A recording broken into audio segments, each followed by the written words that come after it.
नहीं देखो भाई, परसों तो काट वाट दी बिजली यार। देखो हाथ जोड़ के निवेदन है, हाथ ही जोड़ सकते हैं, कमजोर लोग हैं। आप बिजली पानी मत काटना, आप यहाँ काटोगे वहां भी कटवा देंगे। मुरादाबाद वाली मौजनगर वाली, मेरा मानना जिनके खिलाफ चले वो समझ लो कि वो सही, क्योंकि चलाने वालों के बीपी देख लो आप। इसने तो हटा दी इसको तो पूछा किसने, तो हटा दी। कोई हक की लड़ाई लड़ने आएगा तो मेरे जैसे लाखों लोग आएंगे उनकी मदद करने के लिए। देखो मेरे दो पक्ष हैं, मैं उन सभी लोगों का धन्यवाद देता हूं जिन्होंने इस लड़ाई में समर्थन किया। ये लड़ाई किसी पार्टी की नहीं है, किसी जाति की नहीं है, किसी धर्म की नहीं है, ये लड़ाई इंसाफ की है। और जिनका जमीर जिंदा होगा वो इंसाफ की लड़ाई में उनको बुलावे नहीं भेजे जाते। मैं पिछले कई दिनों से इनको देख रहा था, जब ये पिछली बार आए तब भी मैंने इनको वॉच किया। अपनी तरफ से एक बैरिकेडिंग लगा दिया कि कोई आएगा नहीं। तो हम दिल से उनकी लड़ाई में इंसाफ चाहते हैं, ना कि अपना चेहरा चमकाना चाहते हैं। अब जब उन्होंने दरवाजे खोले तो मैंने इनसे कहा कि बेफिक्र रहो। इस आंदोलन के बारे में दो चीजें जाननी पड़ेंगी। पहली ये कि ये आंदोलन सिर्फ जो सरकार आज चेहरा दिखा रही है कि जाटों का आंदोलन है, ये अच्छा नहीं है लोकतंत्र में कि जाट खिलाड़ी। अगर आज ये जाट खिलाड़ी हैं तो कल इन्हीं जाट खिलाड़ियों के जब ये गौरवान्वित करे देश पे, तब भी तो आप तालियां पीट रहे थे, तब कुछ क्यों नहीं हुआ। आज अगर वो अपनी मांग को लेके बैठे हैं तो आप उनको जाति के चश्मे से देख रहे। जब देश के लिए कोई खेलता है ना, तो हम कहीं रहते हो, किसी पार्टी में हो, किसी गांव में रहते हो, किसी जिले प्रदेश में रहते हो, हमारे दिल में एक तमन्ना होती कि हमारे जो राष्ट्र का जो प्रतिनिधित्व करे वो जीते। जिनकी संख्या 140 करोड़ से ज्यादा है, चाहे वो हमारे ये इंटरनेशनल खिलाड़ी हो, चाहे और किसी खेल के जो साथी हो, जान लगा के उम्मीद करते हैं कि हम जीत जाएं। इसके लिए भारत के नागरिकों को पैसा थोड़ा मिलता है। ये समर्थन, तुम्हारी आंखों के आंसू हमें कमजोर कर रहे। तुम मत रो, तुम आंसू मत बहाओ।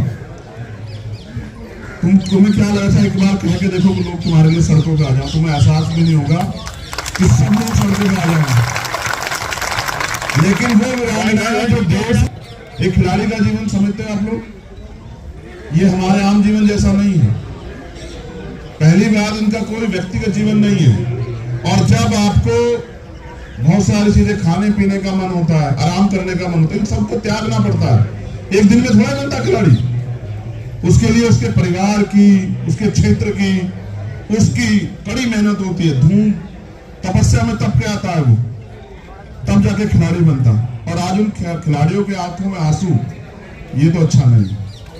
इनको जीत जाना चाहिए था, लेकिन बुरा यह है कि ताकतवर लोगों को लगता है कि इनको जीतने नहीं देना। और ये जीत की लड़ाई नहीं है, ये न्याय की लड़ाई। आप महसूस करो क्यों सुप्रीम कोर्ट जाना पड़ा। ये तो काम पुलिस का है ना। अगर किसी के खिलाफ भी कोई शिकायत आती तो पुलिस FIR करेगी ना। अगर नहीं करेगी तो फिर कानून किस लिए। हम एक लोकतांत्रिक देश में रहते हैं, अनेक पार्टियां, अनेक जातियां, अनेक धर्म हैं, लेकिन लोकतंत्र की खूबसूरती यह है कि आलोचना भी हो, विरोध भी हो, समर्थन भी हो और संघर्ष भी। जब वो अच्छा काम कर रहे थे, खिलाड़ियों ने उनका बढ़ चढ़ के समर्थन किया, कभी विरोध नहीं किया। आज जब वो गलत कर रहे हैं तो उनका विरोध हो रहा। नैतिकता तो ये कहती है कि जिस व्यक्ति पे आरोप है उसको खुद पर से इस्तीफा देना चाहिए। देखो मैं वकील भी हूं और हमने बहुत सारे मामले देखे, बड़े से बड़े मामले। मैं स्पष्ट कर देता हूं, ये लड़ाई किसी जाति के प्रति, किसी जाति की नहीं है। दोबारा कह रहा हूं, ये लड़ाई हमारे देश के गौरव, हमारी बहनों की, बच्चियों की, भाइयों की और उन ताकतवर लोगों से है जो नहीं चाहते कि बेटियां देश पे गौरव करें। देखो यहाँ हरियाणा के ज्यादा लोग मुझे दिख रहे हैं, लोग भी हमारे नेतागण भी हैं।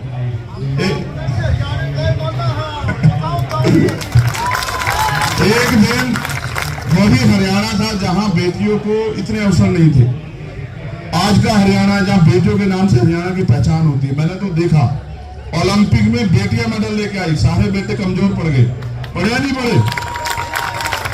तब हम खुश हुए, हमने तालियां बजाई, हम सेल्फी खिंचवाने के लिए घूम रहे थे। और मुझे तो इस देश में इतने मजबूत प्रधानमंत्री मैंने देखा, जो टीम हार भी गई उनको उन्होंने फोन किया कि भाई आप घबराना मत, लेकिन आज पता नहीं पिछले कुछ समय में परिस्थिति बदली। आज वो बेटियां यही बैठी हैं उनसे कुछ गज की दूरी पे, आज आवाज नहीं जा रही है, आज आवाज नहीं जा रही। देखो पिछले कुछ समय में बहुत कुछ बदला, इस बात पे गहराई से सोचो आप लोग। ये आज की लड़ाई नहीं, जब भी कोई लड़ने के लिए आए, नौजवान हो कोई भी हो, चाहे किसी जाति का और धर्म का, अपने अधिकारों के लिए सरकार ने एजेंडा सेट कर दिया तभी। अब बजरंग के साथ एक अच्छी बात यह है, आप इसे फोन करो या ये आपको फोन करे तो ये कहेगा सीधा एकदम छुट्टे कहेगा राम राम जी। अब इसको कैसे आप एजेंडे में सेट करोगे? आप इसको मुसलमान कहोगे, आप इसको खालिस्तानी कहोगे, आप इसको धर्म विद्रोही कहोगे, आप इसको टेररिस्ट कहोगे, क्या कहोगे? यहां सरकार आके फंस जा रही है, वरना सत्य ये यहां बैठने नहीं देते। ये तुम दमदार लोग हो भाई। अगर यही मुकदमा किसी गरीब आदमी पे हो गया होता ना, उसके परिवार की खाल खींच के घुस भर देती पुलिस। हमने जिंदगी देखी है, 20 साल हो गए मैं काम करते। अगर न्याय सबके लिए समान होता, फिर एफआईआर के लिए कोर्ट नहीं जाना पड़ता, तब कुछ भी निष्पक्ष नहीं हो सकता। देखिए, तब तक निष्पक्ष न्याय दिखना भी चाहिए। जब आप उस पद पे बैठे हो तो कहां से न्याय हो जाएगा, और जब आप उस पद की ताकत का दुरुपयोग कर रहे हो तो कहां से न्याय हो जाएगा? मैं तो ये समझ रहा था कि ब्रजभूषण जी अपने आप जो वो इस्तीफा दे लेंगे कि भाई पहले निष्पक्ष जांच होने दो।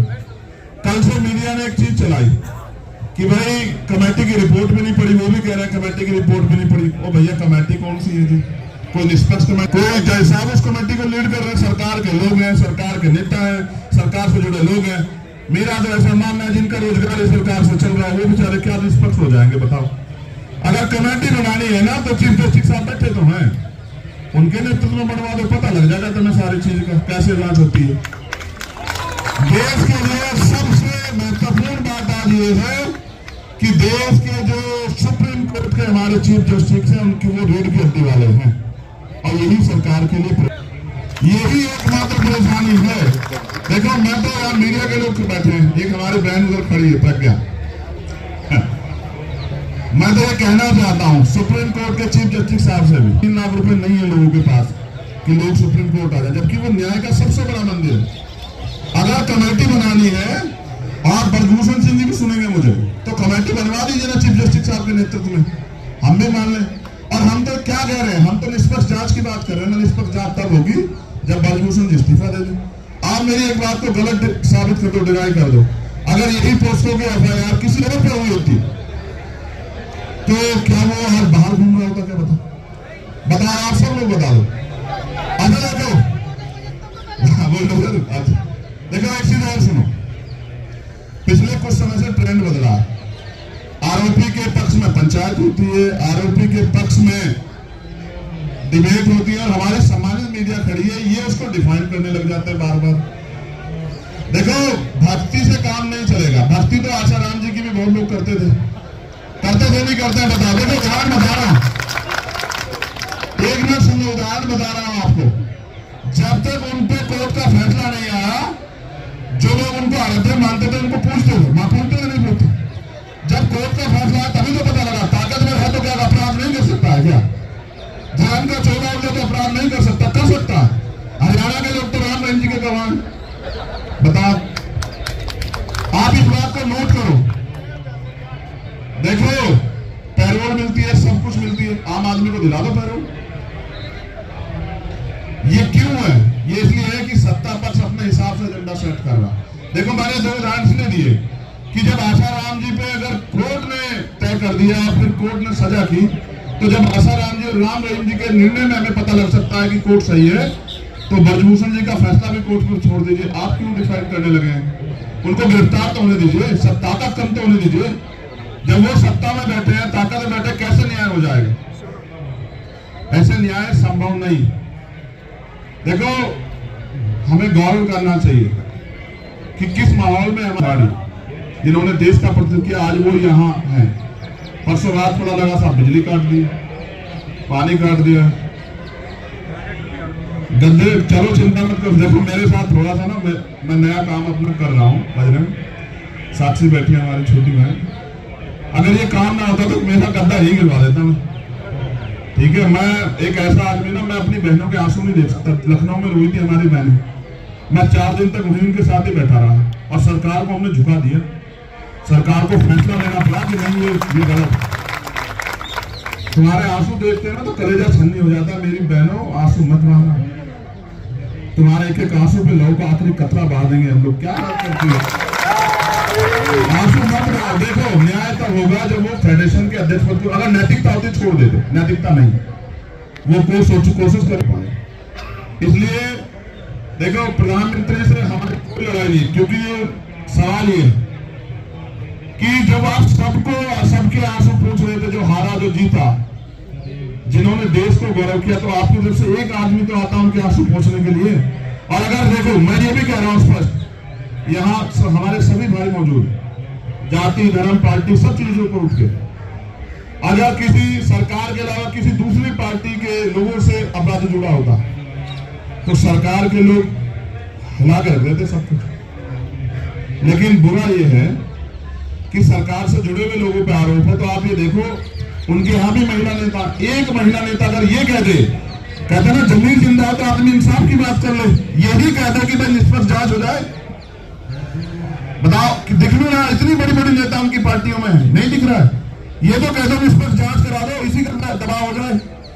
अगर आप सब लोग देशवासी मेरी बात पे गौर करें, अगर अपराधी हमारा है तो हम चुप रहेंगे, अगर अपराधी दूसरी पार्टी का तो हम बोलेंगे। इसको जिंदा रहना कहते हो, ये जिंदा रहना नहीं होता। ये तो मुंह दिखाने की बात हुई। मेरा तो ये मानना है, मैं तो अभी अपील करूंगा अपनी महिला नेताओं से जो तमाम पार्टियों में, आओ ना, बैठो इनके बराबर में, आप किसी भी पार्टी में आओ ना, इनके लिए न्याय की मांग करो। अगर आप जिंदा, फिर आपकी उन कुर्सियों पर बैठने का कोई फायदा नहीं है। जिन कुर्सियों पर बैठ के आप महिला सशक्तिकरण की बात कर रही है, महिलाओं को न्याय देने की बात कर रही है, महिला सुरक्षा की बात कर रही है, कौन सी सुरक्षा? जिस देश में अंतर्राष्ट्रीय खिलाड़ी सुरक्षित नहीं है, वो बच्चा सुरक्षित नहीं है जो देश को गौरवान्वित करती है, तो कौन सी सुरक्षा की बात कर रहे हैं? इसलिए मेरी मीडिया के माध्यम से अपील है प्राइम मिनिस्टर जी से, वो हम सबके प्राइम मिनिस्टर हैं, वो इनके भी प्राइम मिनिस्टर अंतर्राष्ट्रीय खिलाड़ी है या नहीं है? बताओ तुम्हारे प्राइम मिनिस्टर है या नहीं? इनके माध्यम से हमारी 2-3 अपील ये है। पहला, वो नैतिकता के आधार पर बलभूषण छोड़ दे और जांच होने दे, पहला। दूसरा, कोई भी अगर जांच कमेटी बनानी है न्याय देने के लिए तो वो सुप्रीम कोर्ट की निगरानी में बने। सरकार के लोगों पे कोई भरोसा नहीं, क्योंकि सरकार के लोग तो संरक्षण दे रहे हैं। तीसरा, उनकी गिरफ्तारी होनी चाहिए। पहले उनकी गिरफ्तारी हो, उनकी ताकत कम हो, तब जाके मुझे उम्मीद है कि न्याय सुनिश्चित हो पाएगा। और बड़े पैमाने पर चौथे बात, ये झूठ फैलाना बंद करो कि ये जाट समाज के बच्चे हैं, ये हरियाणा के बच्चे, ये देश के, जब ये मेडल लाए थे ना तब ये देश के थे, आज भी ये देश के ही हैं। क्यों? देश के हो या नहीं? देखो, जाति व्यवस्था तो इस देश में है, और आदमी को पैदा होने के बाद पता लगता है वो किस जाति में पैदा हो गए। पैदा होने से पहले भी किसी को पता होता है कौन सी जाति में। तो जब तक जाति व्यवस्था रहेगी तब तक तो ऐसे तो न्याय तो मिल रहा, कहां से खत्म हो जाएगी? ऐसे नहीं खत्म होगी, खत्म करनी पड़ेगी जब अच्छे लोग सोचेंगे इस बारे में भी कि जाति की वजह से कितना नुकसान हो रहा है।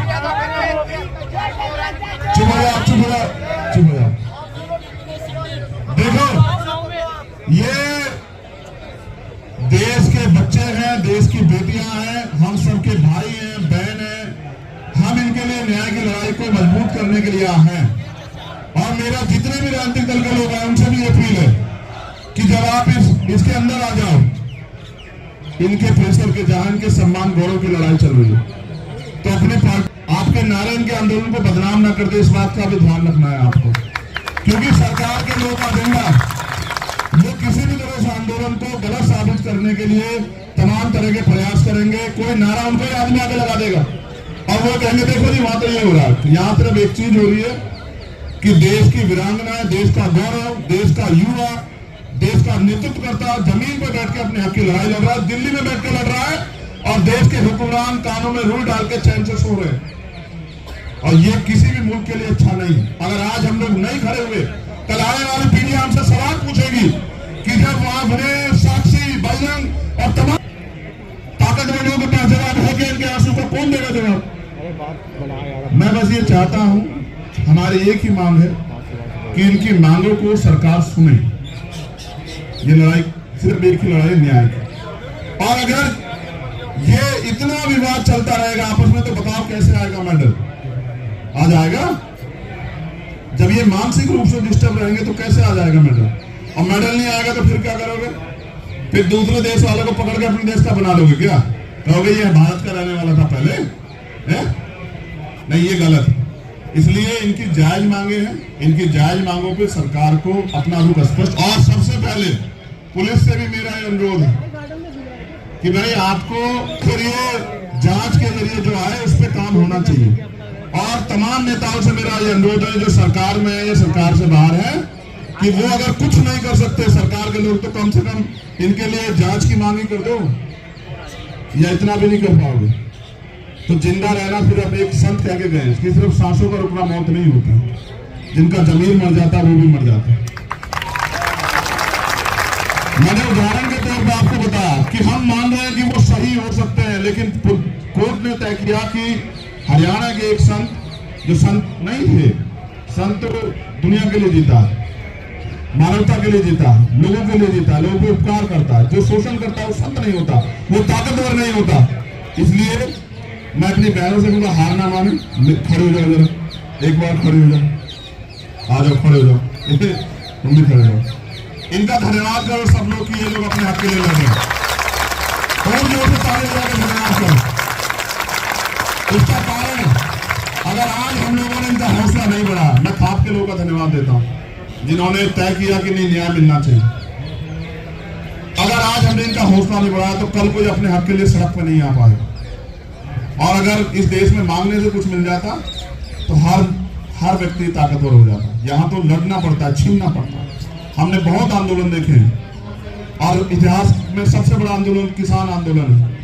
700 लोगों ने कुर्बानी दी। बहादुर भाइयों बहनों, एक तो रोएगा नहीं तुम में से कोई। मैं ये भी जानता हूँ कि तुम भाव खो के रोती हो, घबराती नहीं हो, शेरनी हो वैसे तो हमारी बहादुर बहनों, लेकिन रोना नहीं। आपके आंसू कमजोर करते हैं। आप देखो ये भावुक लोग हैं, कुछ इनसे है नहीं है भाव।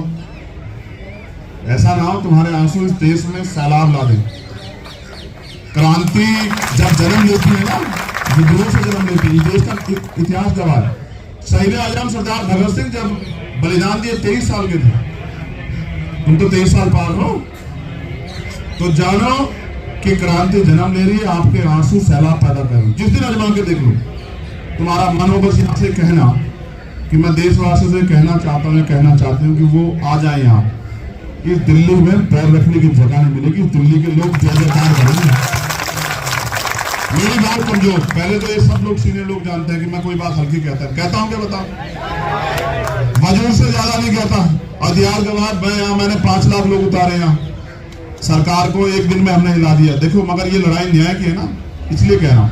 जिस दिन मन करे अजमा के देखना, कह देना एक बार माइक से कि देशवासी से मेरी अपील है कि हमारे लड़ने आ जाए।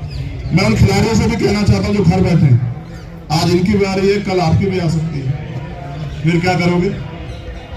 फिर किसके पास जाओगे? फिर किसको कहोगे? हमारे यहाँ तो समझाते हैं देसी भाषा में कि एक मुर्गे पे आंच आती है तो दूसरा आराम से दाना खाता है। ना मुर्गे हैं ना ये मुर्गे हैं, ये योद्धा हैं और इनकी लड़ाई लड़ने के लिए हम लोग तैयार। तो आप सबसे अपील है, डटे रहिए और जब आप कहोगे बता देना। तुमसे हार जाएगी सरकार, हमारे जैसे लोगों की तो जरूरत ही नहीं। देख लेना, डटे रहो मैदान में, ठीक है? और जिस दिन प्रशासन के लोगों से पुलिस के लोग निवेदन है, देखो भाई परसों तो काट वाट दी बिजली यार, देखो हाथ जोड़ के निवेदन है। हाथ ही जोड़ सकते हैं, कमजोर लोग हैं। आप बिजली पानी मत काटना। आप यहाँ काटोगे वहां भी कटवा देंगे। मुरादाबाद वाली मोदीनगर वाली आप बेहतर जानते हो, बताने की जरूरत नहीं है।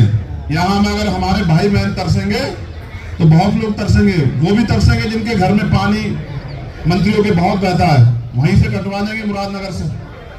हम जानते हैं पानी का इलाज पानी कहां से होता है। तो इसलिए कह रहे हैं कि भाई हम हरियाणा के ही मानो, बस ये बात जान लो कि अन्याय नहीं होने देंगे अपने बहन भाइयों के साथ। आप लड़ो, पूरा देश आपके साथ है। मुट्ठी भर उन पे मत करो। आपके खिलाफ व्हाट्सएप मीडिया में बहुत कुछ चल रहा है। मेरा मानना है जिनके खिलाफ चले वो समझ लो कि वो सही, क्योंकि चलाने वालों के बीपी देख लो आप। इसने तो हटा दी इसने तो हटा दी, इसको तो पूछा किसने, इसने तो हटा दी। नहीं, वो प्राइम मिनिस्टर हम लोग सम्मान करते हैं, लेकिन उनको भी हमारी भावनाओं का सम्मान करना चाहिए, उनको भी देश की बेटियों का सम्मान करना चाहिए, देश के खिलाड़ियों का सम्मान करना चाहिए, उनको भी इनके आंसू की कदर होनी चाहिए। अगर पगड़ी बंध गई है तो उसकी लाज तो रख लो यार। तो बहुत बहुत धन्यवाद, मैं तो आपका धन्यवाद करता हूँ। आज 2-4 नारे लाओ, अन्याय के खिलाफ अगर आप बोल रहे हो